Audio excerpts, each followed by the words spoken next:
अब हम देखते हैं कि heat transfer bye conduction. Okay, सो कंडक्शन के थ्रू हीट ट्रांसफ़र किस तरीके से होता है हम देख लेते हैं। हमारे पास एक फार्मूला है। अब मैं इस फार्मूले को ड्राइव नहीं करना चाहता हूँ, क्योंकि मैं बता सकता हूँ कि हीट जो हमारा हीट जो कंडक्ट हो रहा है, मतलब हीट ट्रांसफ़र बाय कंडक्शन जो हो रहा है, that is proportional to the conductivity to the area, proportional to the area कि ठीक है। Sorry, 1 second. तो ये आपका एरिया पे डिपेंड करता है, आपका क्यू प्रोपोर्शनल जो है वो टेम्परेचर ग्रेडियंट के, तो ठीक है। बट ओवरऑल मैं डायरेक्टली यहाँ पे फॉर्मूला लिख रहा हूँ ताकि हम समझ लें कि ओके, ये आपका टेम्परेचर ग्रेडियंट हो गया, टेम्परेचर ग्रेडियंट, ठीक है। तो ये हम कंडक्टिविटी है, कंडक्टिविटी, ठीक है।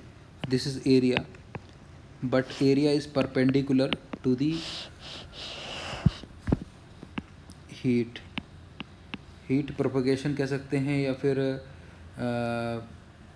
या जिस तरीके से हीट कंडक्ट हो रही है उसके जो परपेंडिकुलर एरिया है, वो एरिया हम कंसिडर करेंगे कंडक्टिविटी में। ओके, अब हम बात कर लेते हैं कि के जो है वो किन किन चीज़ों पे डिपेंड करता है। जो आपका के है, मतलब कि कंडक्टिविटी है, वो प्रॉपर्टी ऑफ मटेरियल पे डिपेंड करती है। मतलब कि आपका प्रॉपर्टीज़ ऑफ मटेरियल, क्योंकि जिस भी मटेरियल में हमारा कंडक्शन हो रहा है उसकी प्रॉपर्टीज़ क्या हैं उस पर डिपेंड करता है, ठीक है। तो ये हो गई उसके बारे में बात। अब हम बात करते हैं आइसोथर्मल वॉल की। आइसोथर्म वॉल, छोटे छोटे कॉन्सेप्ट को देखेंगे क्या है कि अब क्या है कि कोई वॉल है, ठीक है, और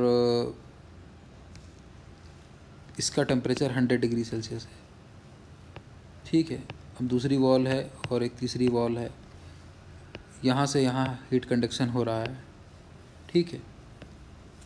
तो इसका 80 डिग्री सेल्सियस है, इसका 70 डिग्री सेल्सियस है, बट एवरी पॉइंट, हर जगह पे इंटायर सरफेस इस तरीके से है।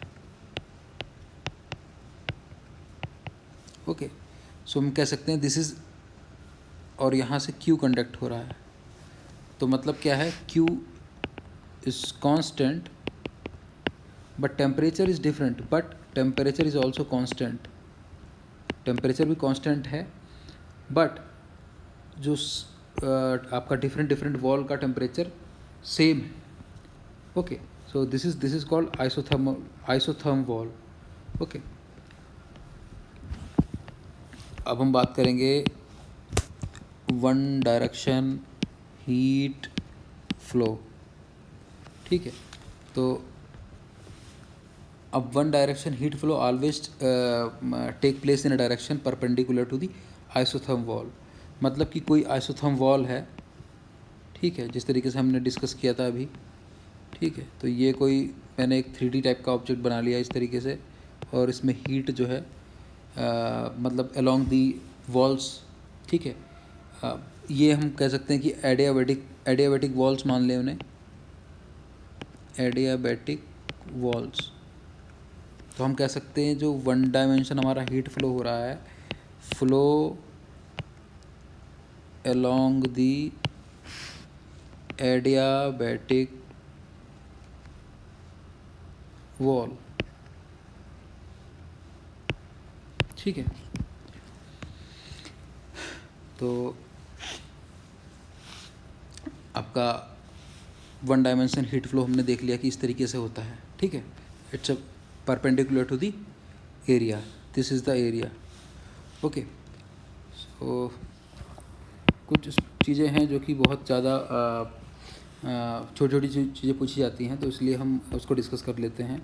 जैसे अगर हम प्योर मेटल की बात करें, तो प्योर मेटल में जो कंडक्टिविटी होती है, ठीक है, वो आपका जो है इलेक्ट्रॉन की वजह से ज़्यादा होती है आपका, और लैटिस वाइब्रेशन की वजह से कम होती है, ठीक है।